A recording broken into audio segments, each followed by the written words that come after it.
You should tell them. We just hit a milestone literally today. Literally. Oh, what's the milestone? We just hit 10 million installs. Are you serious? 10 million? Yeah, today. 10 million installs.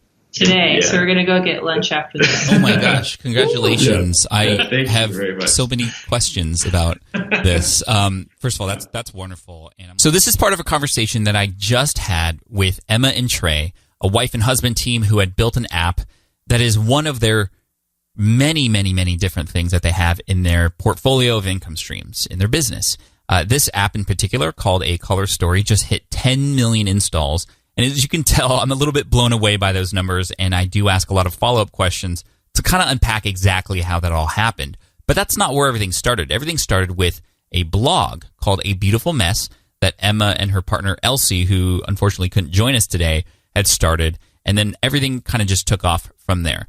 So today we're going to dive into, with Trey and Emma, the story behind A Beautiful Mess, and there are several different pieces of their very diverse portfolio for income streams, which include the blog, and we definitely spend a lot of time in the beginning talking about the income strategies there, especially with sponsored posts. I actually try to uncover exactly how might you be able to do this as well. So make sure you stick around for that. We also dive into the App Store business, books, and they also have a physical product line, an Airbnb sort of business that they have, and they also own a bar together. And we don't even uncover those things today, but as you can tell, they've got a lot going on. We also talk about how to organize those things, how to build a team behind it, and all those great things. So stick around. This is a great one, very inspirational, but also very tactical. So before we get to that, the intro music. Welcome to the Smart Passive Income Podcast, where it's all about working hard now so you can sit back and reap the benefits later. And now your host. His dad jokes are a favorite pastime, Pat Flynn. You're listening to session 357 of the Smart Passive Income Podcast. Thank you for joining me today. My name is Pat Flynn. I'm here to help you make more money, save more time, and help more people too. And today we got an amazing husband and wife team, Trey and Emma, from A Beautiful Mess, from all the things that we're going to mention. I mean, there's so many things here that they have going on, and it was really inspirational because they're able to organize it and still have a life outside of all the amazing things that they've built. So we dive into, from the start, how A Beautiful Mess was built. And again, Elsie, who is unable to join us today, unfortunately, it's a tough time to do interviews around the holiday season, but we definitely get into how they built the blog, which then supported all these other business ventures as well. And like I said, they even own a bar and have physical products and other things too. It's just amazing what they've been able to create. So let's just dive right in. And as you can tell, and as you'll be able to hear in the questions, I get very curious about how they all are able to manage this and how everything was built, how they got it successful. And so, you know, I try to be you. And I try to poke holes to figure out, well, how can we do this too? So let's dive right in. Here's Emma and Trey with all the goods. Here we go. Emma and Trey, welcome to the Smart Passive Income Podcast. Thank you both for being here today. Yeah, thank you. Yeah, thanks for having us. So Emma, I want to talk to you, and obviously we'll talk to both of you. And you know, there's a third person who wasn't able to join us today because of the holidays. Elsie, if you're listening to this, you're awesome. I'm sorry you couldn't be here. Hopefully we could chat in the future. But Emma, tell us a little bit about what abeautifulmess.com is all about, and then we'll kind of dive into the story and kind of see how it all happened. Yes, so my sister and I started a blog a little over 11 years ago. So I feel like we really hit blogging in the early stages and in some ways at the right time, although I still think it's a great time to start a blog now. But our site is all about crafts and recipes and home decor, basically all the things that we really enjoy doing in our free time and we're already doing, we were blogging about. And over time, that has become our job and not just the things we do in our free time. That's so cool. So you started 11 years ago. How soon after that did it become like your job? Well, at the time, we also owned a vintage store in Springfield, Missouri, where we are from and where I still live. And so we would use our blog as a way to promote the store and our online offerings from our vintage store. And we just found over the course of probably the first 2 or 3 years that our content was growing and our audience was growing, and they were really interested in what we were doing and our story, but they also just wanted to know how to do their own thing and learn how to kind of get the look that we were showcasing for themselves, but not necessarily buy our vintage products. Right. So we sort of transitioned over time and leaned into what was working. And it's hard to answer when it became a full-time thing, because in a way we were doing something else in tandem. But probably after the first 3 or 4 years, it became the main thing that we did. I feel like it would have been close to 2012, because that was whenever you decided to invest more into sponsorships and try to lean a little bit harder into monetizing that blog. And I feel like that was right around 2012. That's also around the time that you kind of closed down the store as well. Wasn't it right around there? Yeah, I think so. And our first book was coming out. Yeah. Wow. Okay. So just so everybody's listening, I looked into sort of the portfolio that Emma and Elsie and Trey have together, and there's a lot of things. We're going to get into all of them. You have the blog, abeautifulmess.com. You have a product line. You have apps and software. You have courses. You also have books. You also have and own a bar, and also do some B&B, like Airbnb type things. Just wow, this is crazy. And so I definitely want to unpack how this all happened and how you've been able to add more, how you've been able to organize. Trey, I want to speak to you, going back to those early days. What was it like to take something that was offline and then start to go online, and how were you able to even just technically do that? I know a lot of people want to do that, but they don't even know where to start. Where did you guys start with that? Well, so I guess around the time that I started working with the company, I was working for ad agencies prior to that, and I was looking at the crazy sponsorship dollars that would get thrown around for much smaller offerings than A Beautiful Mess could offer, like smaller reach and all this. And then I saw what they were charging, and I just kept kind of butting in. I was just like, hey, you could do this, you could do that, you could try that. Have you tried this? And eventually, do you want to just come work for us? I'm just like, yeah, kind of. So they brought me on. Like I said, that's why I said the 2012 sticks out, because that's around the time they hired me, is whenever that was kind of the leap, because they didn't quite have the money at the time. They didn't know that they could make it the full year to pay my salary, but they're like, well, if this works, if this takes, then everything else works. And so from there, it was just kind of, they saw that sponsorship worked. And so then they invested more into it, by hiring me. And then that just that gave me the opportunity to kind of scale that out and grow it, because it was right around the time sponsored content was starting. And so, we went from, depending on direct sold banner ads, we weren't using ad networks or anything like that, to almost exclusively, sponsored content, and then more dynamic banner ads. So that way that didn't need to be managed. And then we could do sponsored content, which could pay higher, and then ultimately grow it and give us more opportunity to invest elsewhere. And Trey, is sponsored content still kind of a big part of the revenue that's being generated in the business? Huge. I mean, it's the number one for A Beautiful Mess. We've incorporated the apps as their own company now, and that's where all of my focus is now. But for A Beautiful Mess, it's the number one revenue stream. Yeah. And then finally, can you tell us and kind of educate us on what exactly is a sponsored post and what do those deals look like? So those of us who aren't quite familiar with how that works, we can get kind of the rundown.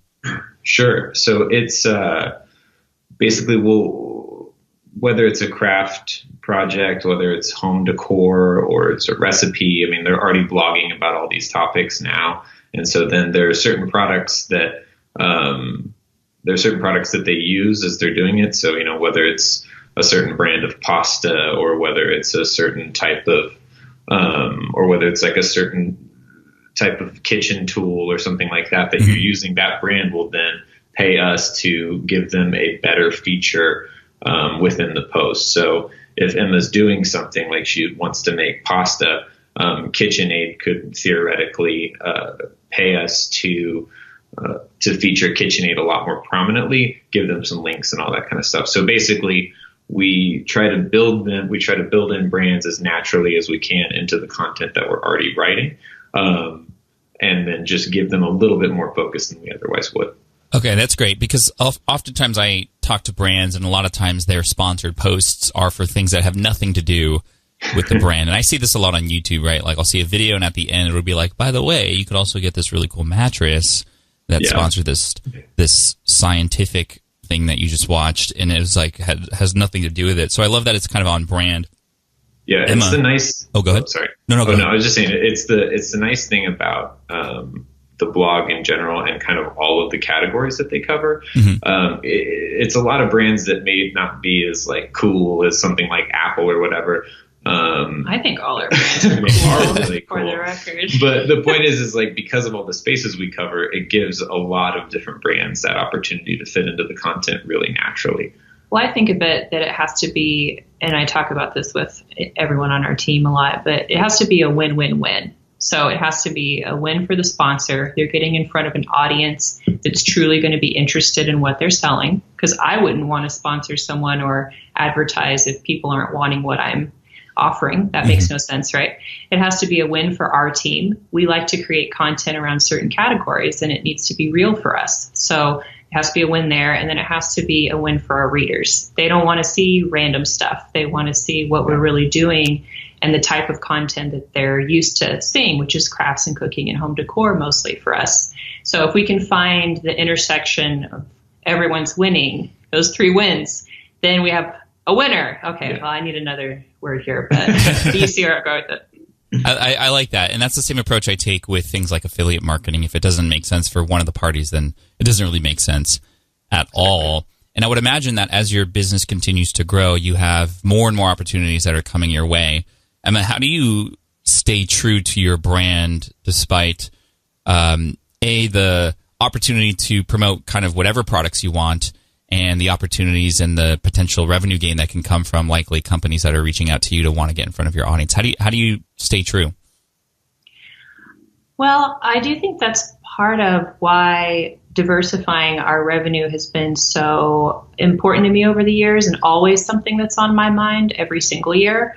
Because when you're working with sponsors, for example, I mean, this could apply to a number of different revenue streams, but it can be kind of hard as a business owner who has bills. You know, we have a small team and they count on me for their income. And so you think, well, what if we don't have any sponsors 2 months from now or 4 months from now? I better do this one that doesn't quite fit, you know, because you can have a little bit of that fear.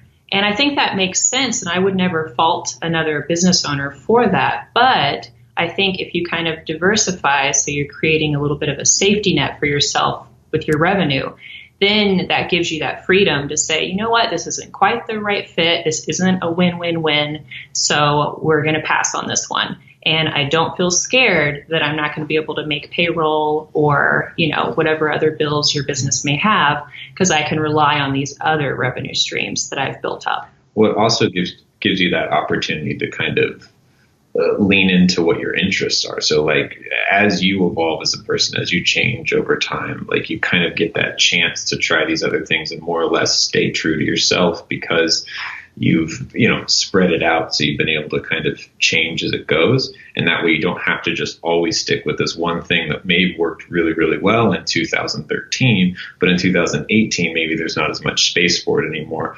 And had you not diversified, then like you end up kind of stuck beating that same drum and you aren't able to change with the times. Sure. Thank you for that. And I definitely want to go into that diversification, which you've obviously mastered. You have this giant empire now, it seems. But I do want to talk a little bit more about sponsored posts, because this is a topic that I feel like a lot of people may be interested in, and there's a lot of opportunity out there. So, Trey, you said you came on when you discovered these opportunities for sponsored posts. Where might a person who has a brand who has yet to do this, where might they start? How do they even begin that conversation with a company?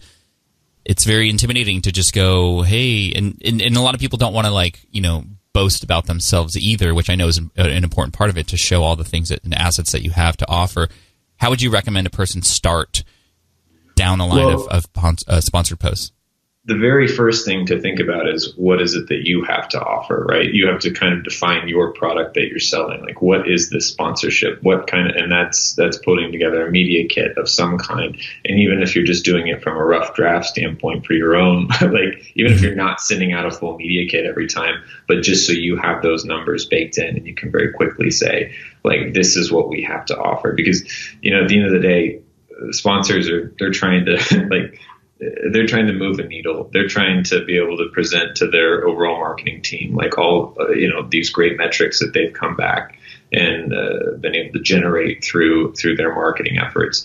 And so they want to know how does sponsoring you fit into those metrics. And so, like I said, just knowing your numbers, knowing your audience, knowing what it is you actually can offer at a very core level. And then specifically, what does that sponsorship product look like? You know, is it going to be something where you want to bake the sponsorship in naturally into what you're saying, or do you want to have a hard cut and say, this is an advertisement, and then hard cut again back to the content or whatever it like may a commercial? Exactly. And how do you kind of approach it? Do you approach it one way or the other, or both? Well, like I said, we always try to back into our value a little bit. So we take a look, like I said, we look at what our numbers are, and then we back into it. And as far as to answer that question a little bit more directly, we like to weave it in a little bit more naturally. I find that to be a better, we find it to be a better sponsorship product, and it also is a better experience for our readers. Because at the end of the day, if our readers go away, then the sponsors go away. So we always put them as like the highest priority. And so we find just continuing to make content that we really like to make, and then finding sponsors that fit that. And so I think it depends on your platform too. Yeah. Like, I think for bloggers and influencers on Instagram, things of that nature, I think it makes more sense to kind of bake it in, as Trey's saying. I like that term. And then I think for podcasts, though, and also YouTube channels, which we do have a YouTube channel, but it's not an emphasis for us as much. But I listen to a ton of podcasts and watch lots of YouTube.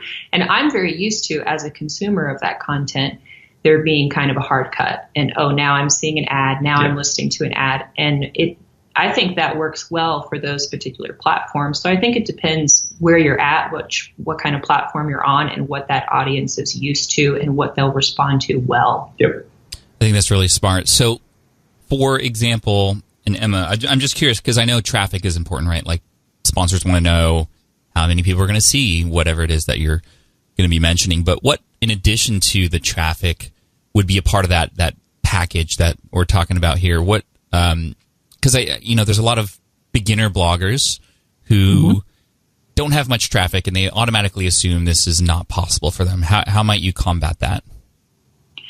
I actually think sometimes more important than traffic is engagement. And what I mean by that is how much someone's audience will interact with them and want to participate, whether that's buying something or commenting or whatever it is. So a great place to start is actually affiliates and finding those affiliate programs that fit what you're doing, because if you can be successful with affiliate, that means you can move product. Now, it has to be product that you like and that your audience likes. But you've already done the work of figuring out how that works for you and your audience. So once you have some successful affiliate programs under your belt, I would share some of those numbers with potential sponsors and maybe even include in your media kit so that you can showcase, hey, look, I can move product. My audience is interested in these types of things. So if we align in that way, we could potentially work together and find some value together. I love that. How do you know how much you're worth? I'm curious to know how you might answer that question. I think getting a sense of generally the market. So, we are friends with lots of different bloggers and different influencers. I think it's really smart to be friends with lots of people in your network in whatever you're doing. If you're a YouTuber, be friends with other YouTubers. I think it's important for cross promotion. I think it's important to kind of build each other up and to help each other. I'm a big fan of sharing sometimes fairly private information. Like if someone emails me and they're a fellow blogger and I know them and, I know their a legit person who's just asking me a question, I will totally share lots of information like that because I think it's going to help them grow. And in the same way, I've been given a lot of information and advice over the years from people in my industry. So I think that's important. And I think that's a good way to kind of start thinking about that because it's not really what you are worth because we're all worth an infinite amount of money, right? Like we're important people and individuals. We have loved ones. And like it's the number that I charge for sponsorships for A Beautiful Mess has nothing to do with me, Emma Chapman's worth. It has everything to do with the value that I can bring to the table for a potential sponsor and the going rate within my particular industry. Thank you for that. That was a beautiful answer for A Beautiful Mess. And sorry, I had to go there. And Trey, I'd love to ask you the same question since you're coming in with a lot of like the numbers experience before even A Beautiful Mess got into that. What is your thought on valuation? Well, we always try to start with, I mean, the thing about sponsorship is it is a little bit of a moving price. You know, it might be a little bit more expensive to work with one sponsor versus another based on based on how difficult it will be to, you know, to make it work. With so does that mean that like you don't share what the price is right away? You want to have a conversation first? We have a backup. We have like a core number that we have in the back of our mind that's like this. It at least has to be this, and then we kind of work up. And yes, it does. Basically, we don't come out of the gate with a clean number. We kind of want to have a conversation. A lot of times, we ask them what their budget is, and then we try to build something that fits that budget. And then, however, like I said, I always like to lean back on those metrics and have a good sense of like, all right, you know, generally speaking, we know this will provide this CPM for you of a very engaged user. So if we know that we're providing that, we know that it can be a much higher CPM than it would be, say, a banner ad, which, you know, you might get a few dollars for every 1,000 impressions. But for something that's in content, you can charge, you know, upwards to $50 and $100 CPMs. Thank you for that. And final question on that is there a trick to reaching out to a company to getting a hold of them for having that discussion? I would say shamelessness, but in all, I mean, I think a lot of times, and especially maybe it's our generation, we're really polite. We don't want to be too forceful or anything like that. But it's just there's no such thing as like a bad route to finding that contact. LinkedIn is a fantastic resource. You can look up companies and just start looking for titles that would be relevant to what you're trying to do. You know, like things like you know, whoever's marketing, whether it's a brand manager, assistant brand manager, social media managers. And so like start to just try to piece together as many connections as you can. I would say too, like I'm a pretty shy person, but I am definitely quote unquote shameless when it comes to promoting. Because here's the thing. This is the advice I try to give my friends. It's like, be as proud of your work and talk about it as much as you think your mom would. Exactly. Like my mom is so proud of me, and like it's an embarrassing amount. My mom is awesome. She's an amazing mother, and she would talk about my stuff like endlessly to someone, not because she's like being sleazy and trying to sell them. She's legitimately proud. And so in the same way, think of your company that way. Are you proud of what you've built? You probably are, because you've worked really hard on it. So don't be afraid to get out there and say, hey, I have this great thing. I have this great platform. I have this engaged audience, and I want you to get involved with that because I think your company is awesome. And if someone says no or doesn't respond, that's the worst that can happen. And that's not that bad. You just keep going and find other places where you can add that value. Amazing. Thank you for that. Emma, can you continue speaking a little bit about, okay, what were the next steps after A Beautiful Mess became the main thing, and on the lines of diversification, kind of what was the next step for you or the next sort of phase of diversification? Our next big project was we got a 2-book deal. And for us, books was a natural next step because we were content creators, and books is just basically a collection of content. Mm-hmm. So we got a 2-book deal, and we took the money, the advance from that, and we made our first app. So for us, we were thinking like, we don't just want to like take the money that we make and spend it on fun stuff. We want to grow our business. We're in this to win it. So let's continue to diversify. And we had a great idea for an app. So that's the next thing we did. So the same year we were writing our first book, we were beginning to work on our first app.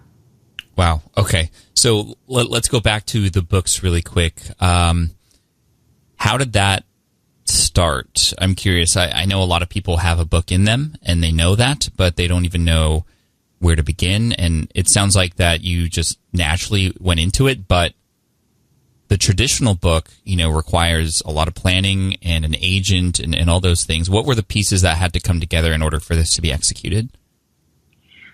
So I'll tell you our real story, and I don't know how helpful it will be to your listeners. But for us, tell us. We were blogging. We were putting out content that we were proud of. And a book, not an agent, a publisher contacted us and was like, I have an idea for a book that I think you guys would be great to write. Would you be interested? And we loved the book idea. So we were like, we love it. And we were also like, oh, we should get an agent because we have no idea like what kind of advance you should get from a book. Like we don't know. We have no idea.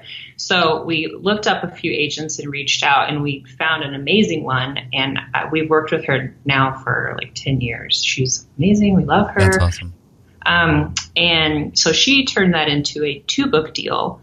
And we were really happy with the advance and, definitely allowed us to create the content we wanted to make for the books. And they were really fun to write. So that's really our story. But a lot of times people will approach me and say, oh, I have a book idea. How does it work? And if you're wanting to write a book that's like nonfiction, so it might be a teaching style book or something of that nature, that's what my books are.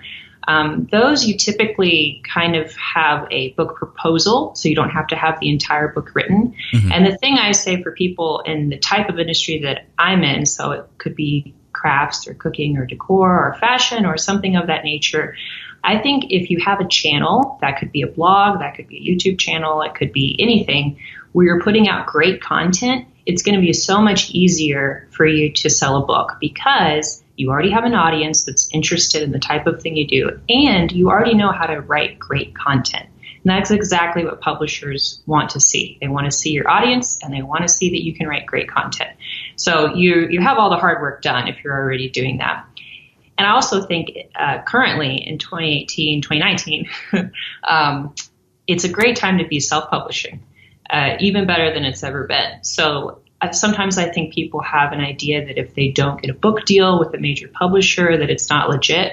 I completely disagree. I love reading self-published books. Some of my favorite ones have been self-published. I've had lots of friends self-publish, and I think it's just as legit, if not more, money-wise sometimes. Mm-hmm. So don't be afraid to explore both avenues and see what's the right fit for your project.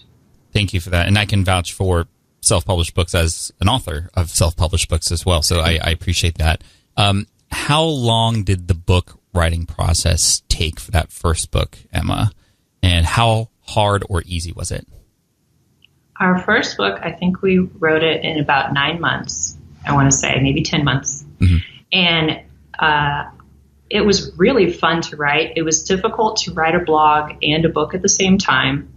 And I also think we just had never written a book before. We didn't understand. I think they had to send me a document how to turn track changes on in Word. I just didn't even know how to do that. So, there were a few hurdles that we had to get it through. But I loved the process of it. It's just like writing a blog. So, but it's a much more kind of pointed thing, because instead of a bunch of random content, you're kind of creating this one long narrative, not like a novel, but, just one thesis, I guess, or whatever. And so I love writing books. I think we still have a few more books in us. I hope. We'll see if anyone publishes them, but whatever. That's awesome. A couple more questions about the book, and then Trey, I want to pivot to you in the app thing and the software, which is really exciting to me as well. On the book, how did you get your audience involved so that you had a really good launch? What are some tactics and things that you've done to move that audience?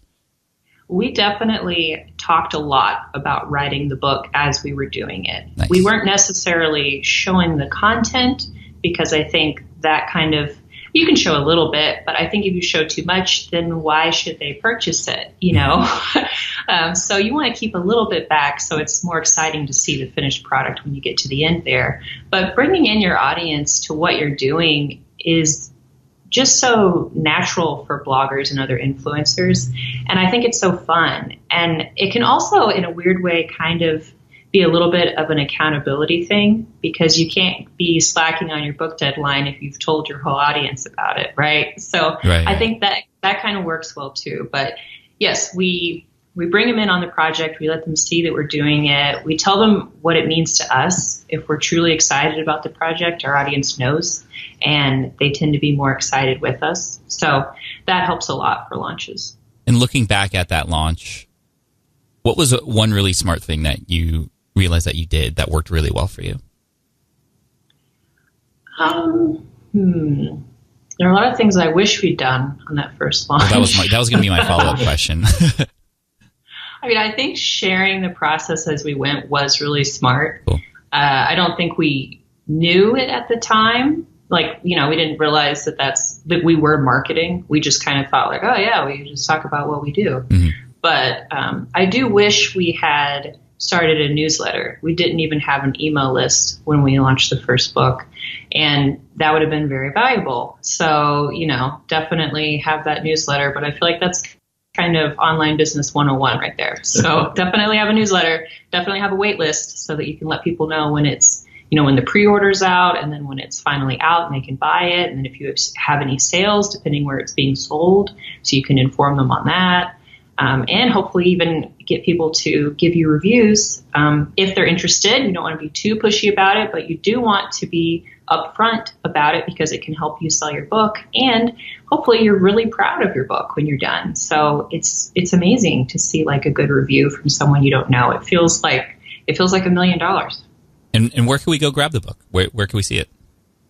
All our books are sold really wherever books are sold, but you can find them at Amazon, Barnes & Noble, and lots of small indie publishers too, which I think is for indie bookstores. And share with us the name of the book so we can know what to look up. Our first one was A Beautiful Mess Photo Idea Book. Our second one was Happy Handmade Home. And our third one is a cookbook called Weekday Weekend, which kind of has a healthy slant to it, so it might be a good one for the new year. And we could find them through abeautifulmess.com as well, right? Yeah. Okay. Yes, we have a books tab you can click on. Nice. Yeah, and I'm looking at the covers right now. They look gorgeous. Thank you. Well done. Trey, I want to pivot to the app and software sort of realm of what you guys have built. Tell us about even like why apps, why software. I remember Emma was saying, well, it just kind of made sense to do that, but I want to know like really where this came from. So, yeah, this would have been, I think, 2013. We started it in 2012, I believe. And basically, Elsie has a pretty iconic like drawing style and handwriting style. And she was just uploading photos to Instagram that she would draw on her tablet with, like just something in Photoshop, and she would just do a cute little doodle or some sort of cursive phrase or whatever. And over and over again in her comments, she was getting asked, what app did you use to do this? What app did you use to do this? And she's just like, well, I just use Photoshop. But now that I think about it, and so that's kind of where the idea of the Beautiful Mess app came. And so our first app was a photo app where you could kind of bring in doodles and you could recolor them and move them and add them to your photo or whatever. And so it kind of came out of that just as natural as it could be. Honestly, a lot of times we'll get ideas that come from readers and followers just kind of asking, hey, how did we do that? And we realized we took a lot of steps to do it, and maybe we could shorten the amount of steps to get them to that same result. It makes me think that you need some information on how to build an app now, because now everybody's going to be asking, well, how did you do this? And that's what I want to ask you. Like, were you a developer? Did you know how to create that? How did you get it done? Oh, no. I think we'd had it was just like a friend of a friend who connected us to this app agency based out of Austin. And they were like a startup, and it worked pretty well because they were really young and kind of figuring out what they were doing. We were a relatively young business and don't totally know what we're doing. So we just kind of worked together and made all sorts of mistakes along the way. But yeah, it's funny. It's one of those things that like Elsie and Emma kind of kickstarted that. And I was, trying to soften their expectations a little bit because, again, coming from the advertising world, it was just like every client that we had wanted to do an app because it was like the trendy thing to do. Mm-hmm. And I was just like, and they always would fall flat on their face when they would try it. And so they always failed. So I'm just like, let's be happy if, we get, 10,000, 20,000 installs. Let's be thrilled with that. You said that we would be were awesome. Throwing our money away. I don't know if I said throwing it away. I was skeptical to say the least, but yeah, by the end of it, I'm like testing and all in, and we're kind of overseeing the process. And then, and yeah, I couldn't have been more wrong about my prediction. It went number one in the App Store before we could even promote it. We'd said that it was coming out, like we teased it a little bit, mm-hmm. but we were still going through the approval process with Apple. We'd gotten kicked back for like not having a certain button just right. And yeah, because we didn't know how that worked either because we'd never made an app before. And at the time they didn't know, or at the time Apple didn't really have any way to schedule a release date. So it just, as soon as it was approved, it was in the store. And we didn't know when it would be up. So then all of a sudden it just kind of popped up at like 10 p.m. one night. And by the time, we're online in the morning to kind of promote it and start talking about it, it's already number one in the App Store. So that was quite the fun story for us. And how many installs do you have? So A Beautiful Mess topped out at about 1.2 million installs.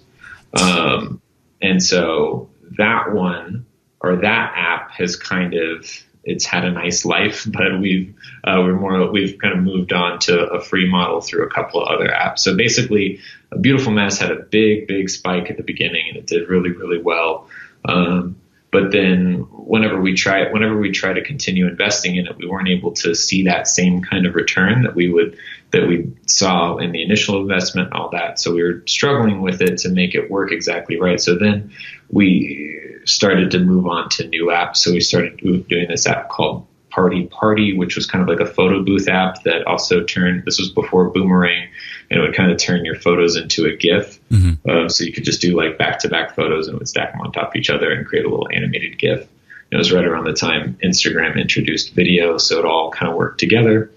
And then Party was like we were exploring another business model. So with A Beautiful Mess, we did a paid app with in-app purchases, but we got so much pushback for having in-app purchases and a paid app. So it's like, okay, let's try doing a paid app with no in-app purchases. And people really liked it. We didn't get much pushback, but it ultimately hurt. It ultimately hurt from a business standpoint. It ended up being a profitable app, but Party ended up capping out at about 75,000 installs. And so, which is, drastically different than how A Beautiful Mess was doing. So then we wanted to find something that was a little bit cleaner because A Beautiful Mess has a very, very specific style, and it kind of fit in its time. But trends change. Mm-hmm. And so we wanted to find something that was like a little bit more dynamic, a little bit more subtle, and something that could have a long shelf life. And that's where A Color Story came into play. And so Elsie, again, it was kind of Elsie and Emma both had this very bright, popping editing style that wasn't really happening, like bright, popping, colorful editing style that wasn't really happening in any of the photo editing apps out there. They were all very moody and very dramatic shadows. Very dramatic, which yeah. Is a beautiful look, just not. Yeah, really. Which is like a look, but it's just like there was a lot of filter apps out there for very serious photos, but for the more fun, colorful photos that we like to post and take and do, we didn't see a lot of apps out there. So we let's try to throw our hat into the filter app game. And so that's where Color Story came to be. And we worked this out. We kind of built together a pretty substantial filter library and effects library. You should tell them, we just hit a milestone today. Literally. Oh, what's the milestone? We just hit 10 million installs. Are you serious? 10 million? Yeah, today. 10 million installs. today. Yeah. So we're going to go get lunch after this. Oh my gosh. Congratulations. Yeah. I have so many questions about this. First of all, that's wonderful. And I'm looking at the app in the App Store right now. And obviously we'll link to all the things that we're talking about in the show notes for all of you listening right now. But on this app in particular, like I've had my hand in the App Store for a while, since 2008 or 2009, when it was really just beginning, and that business that I had in the app space no longer exists. And I know exactly how hard it can be to create an app, but more so to continually update it. So I have questions about, you're not a developer. How are you supporting these apps and continually updating them for all the updates that iTunes and Apple has and all the things? So we parted ways with kind of agencies in general after A Beautiful Mess. We just kind of ran into the hurdles, and it was like we've kind of felt like our business model and their business model were at odds a little bit. Not to say that like we had any ill will or anything. It just ultimately they needed, in order for them to make a profit, they needed to be able to get the work out as quickly as possible. And in order for us to make a profit, we needed a really stable application. And so for A Color Story, we transitioned away from agencies once I started to understand the process a whole lot more, and I just started trying to find developers from the space and contracting them freelance. And so I just kind of pooled all the resource, like just would find the individuals that I needed, and specifically somebody who had experience creating these apps before. Like, and the first developer for A Color Story, for example, I found him through the App Store. Like I was just going through the photos and videos app or photos and video app category, and I found an app that was like really well built, but wasn't getting a whole lot of attention. And so I kind of looked up, who were the developers behind it. And it was just a guy, wonderful guy named Matt out of Manchester. And Matt from Manchester. Matt from Manchester. And we just kind of put together a plan and got the whole thing built. So that's how we got A Color Story built initially. And then once it became clear, we kind of set some goals in place. And so once it became clear that A Color Story was going to be, its own thing, I moved full time over to A Color Story. And then I was the sole employee working with freelancers for the first year. And then now we are actually just about to hire our third full-time mobile developer. So we now have a staff of developers, and managers and designers and things like that to keep the whole business going. That's amazing. Congrats. So this is structurally a separate company. Is it owned by like an umbrella company that you have, or how is that sort of all figured out? Because when you diversify, this is a big thing. It's like, how do I even manage all this stuff separately? Yeah, it's structurally its own LLC, and then LC and Emma are 50-50 owners on both the LLC over A Beautiful Mess, and then A Color Story LLC, which is its own, like I said, its own entity entirely. So there's no umbrella company that connects the two. The umbrella company is LC and Emma as individuals. So that's how it's structured. Nice. I just downloaded it, and already it's like super gorgeous. I'm going to play around with this after the call. So I'm going to not distract myself and put my phone away. Final question on the app stuff, because we have more to talk about. Yeah. And how were you able to get people to find, and I know that A Beautiful Mess was a big part of this, but I mean 10 million on this one, and even the first one, Beautiful Mess, over 1 million, and then even 75,000. I mean, that's not something to breeze over. These are significant numbers. What has been the marketing strategy behind these apps? How are you able to get them in front of people? So it's a couple things. So Beautiful Mess obviously is a fantastic launch pad. So it will always get us started, and it will get us the attention of the right people.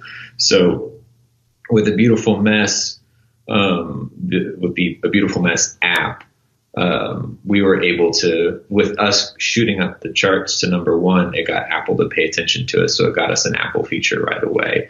And then with Party it was a similar situation. We were able to get Apple. So like us getting that big boom, like that big burst of installs at the beginning, which again, it doesn't have to be something insane. Like you don't need like 1 million installs on the first day or anything like that. If you're able to get a few thousand installs in a day, like some way able to drum that up, you'll get the attention of Apple, and then that will get you those prime feature spots there within the App Store app, and you'll be able to find and you'll be able to get substantial success there in the first week.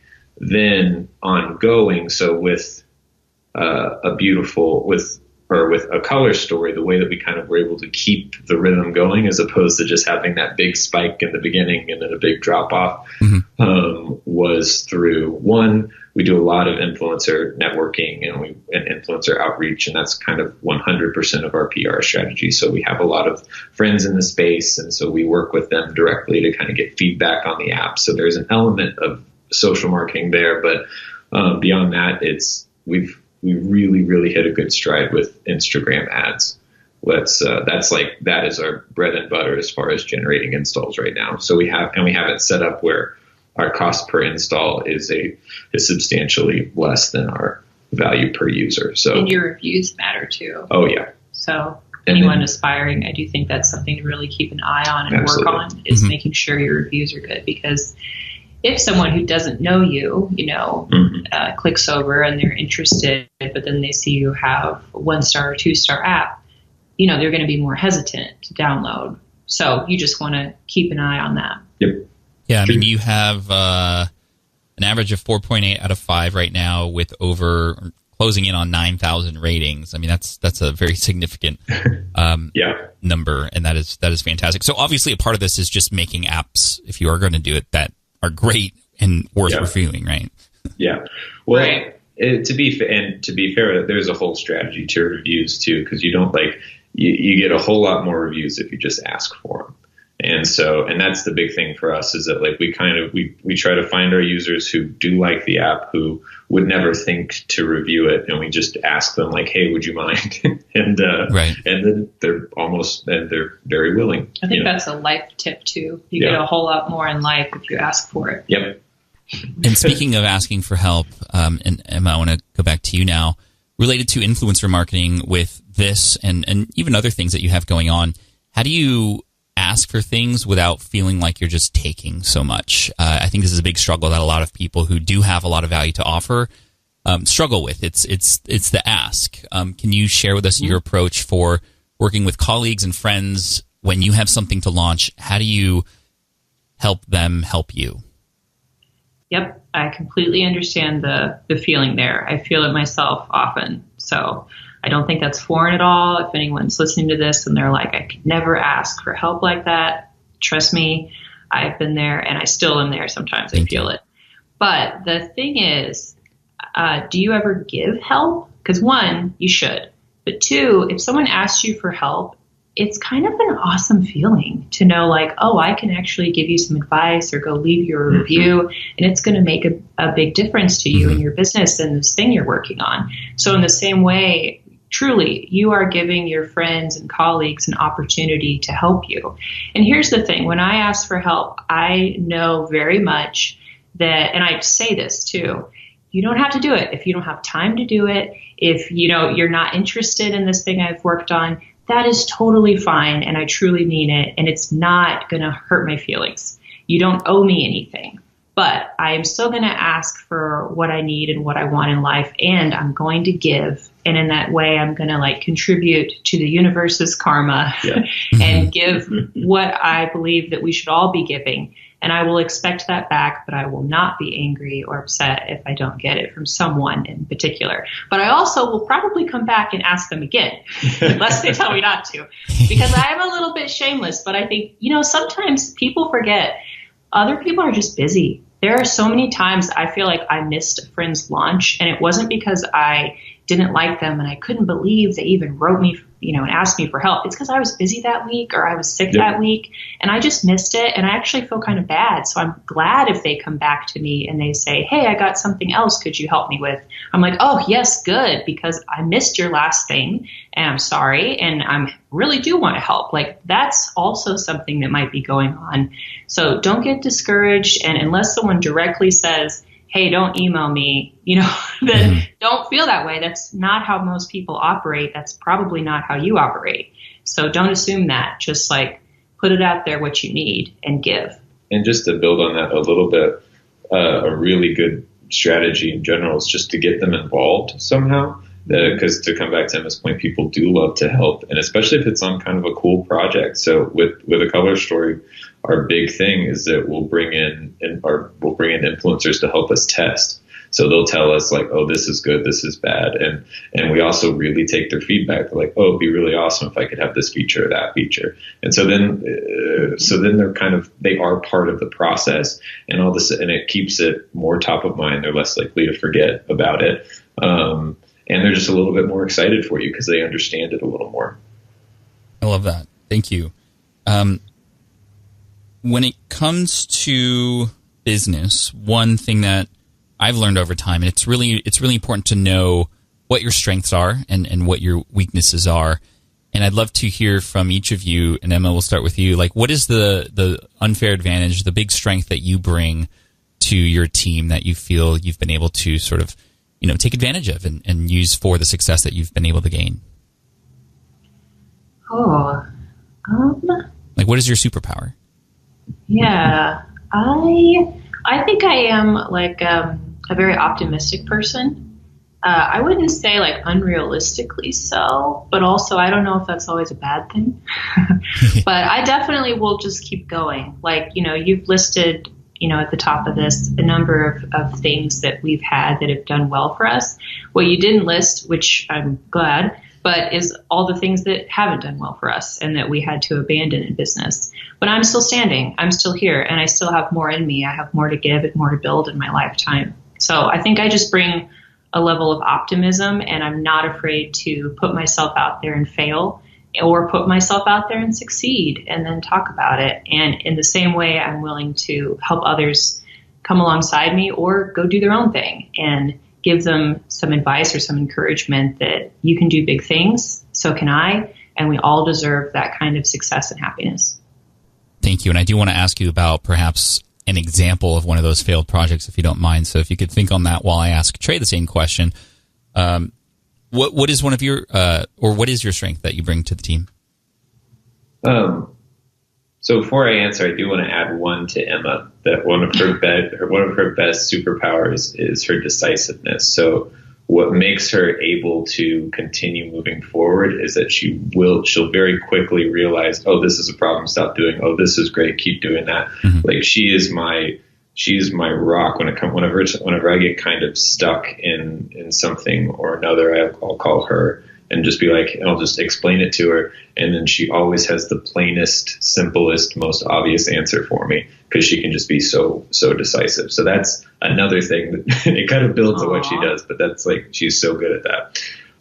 I'd say probably my big thing is a level of healthy obsessiveness when it comes to getting things done.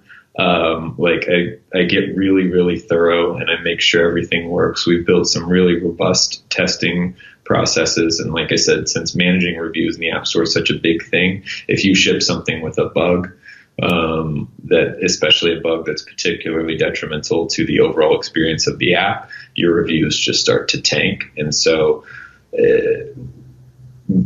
through a lot of process design and just a little bit of obsessiveness, I think I've been able to create some really, really clean products on the other side of it.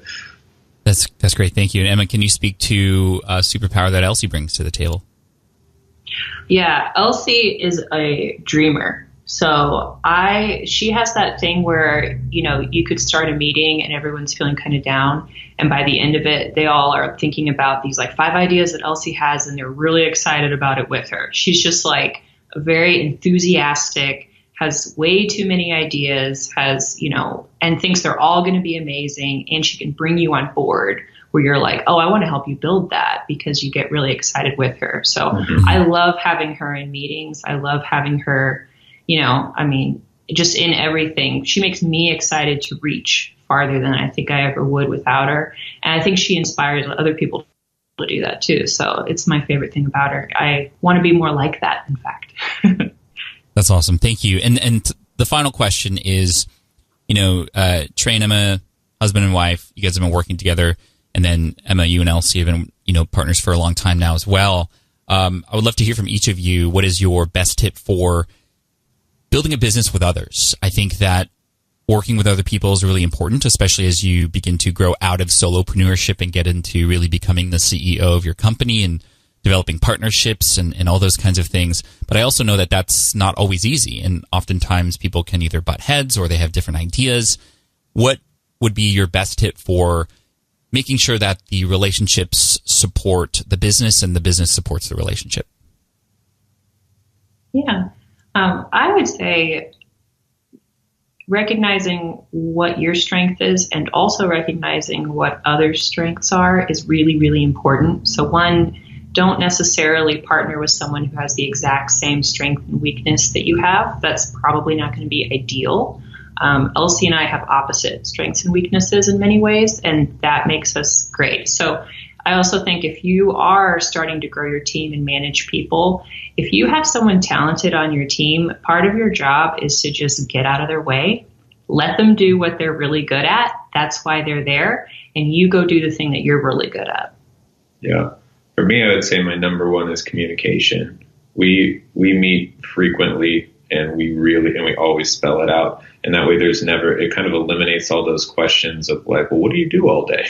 You never have that if you're kind of always on the same page and you're always able to talk. So as much as you're able to kind of keep everybody up to speed and continue those conversations, I think that's huge. I also would say believing in the good in others. And it's a little bit of kind of like what you're saying. It's like, don't come from the perspective, like if you come at somebody assuming that they're being lazy or that they don't want, like assume that they're doing their best and start from there, and you're able to get a lot more, I guess, a lot more value out of each other in that way.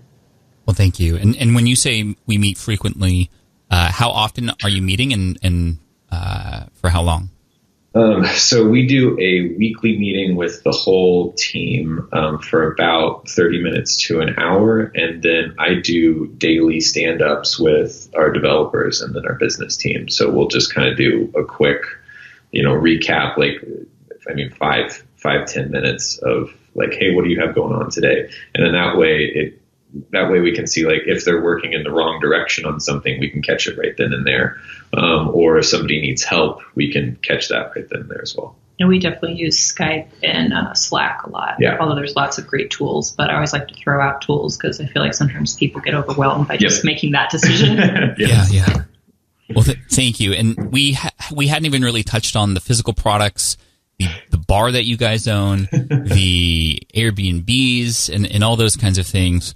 But I would love to hear from each of you, because I just want to continue talking because you guys are amazing. What would be your best tip for diversification and managing all of this? Because, I have a lot of things going on as well, and sometimes I feel like it could potentially spiral out of control and I could lose control of a lot of the stuff. You have even more than I do going on. How are you managing all of this and able to stay sane and still find time to do personal development and spend time with loved ones and all those sorts of things? When something's winning, you should staff it. Like if something is starting to become like a clear winner, it's like as much as you can ask for help, bring people in. Mm-hmm. And whether it's a full-time person or it's somebody contract or whatever, like when you're first starting out, it makes sense. You want to do as much yourself as you can because that's the most efficient way to go. But once something starts working, bring in people to help you. And then so with that help, it keeps things from it can keep things from completely overwhelming you. Yeah. And I think too, like, one, think about diversifying among different categories. And additionally, think about diversifying as far as things that will take your attention. So some things will take a lot of your attention and need a lot of hand holding, and some things won't. So, when I'm thinking about diversifying my business, it's very similar to diversifying your own personal income. Mm-hmm. So, you want to have a savings account, a retirement account. If you have additional money beyond that, then maybe you're thinking about stocks or mutual funds, or maybe you're also going to think about investing in real estate. All of those kind of have different levels of potential involvement and like time associated and also cost. So in a similar way, think about that with your business. You don't want to start 3 businesses one year that all require $100,000 and all of your time. Yeah. That's not going to work. That's definitely going to be difficult, and you'll never see your family that year. Yeah. You know, that's not good. Yep. So you want to think like, well, I have the space to do something that could take up 10 hours of my week. And that I think is a lot. So it's like, okay, well, dream up an idea and try something, and try to pick something that's not exactly the same category of what you already have going on. That way, if it does well, you could potentially staff it, you could grow it, and it's its own thing now, and it creates this financial safety net for you. But you don't want to create products or services that are just going to compete with what you already have in your portfolio. That's not necessarily going to help you build that wealth, whether within your business or in your personal life. Thank you, Emma. Thank you, Trey. This has been a wonderful conversation. Thank you for the inspiration and all the advice and the ability to now better organize the life that we have. So I appreciate that. Emma, where should we go to find out more information? Where can we get more from you?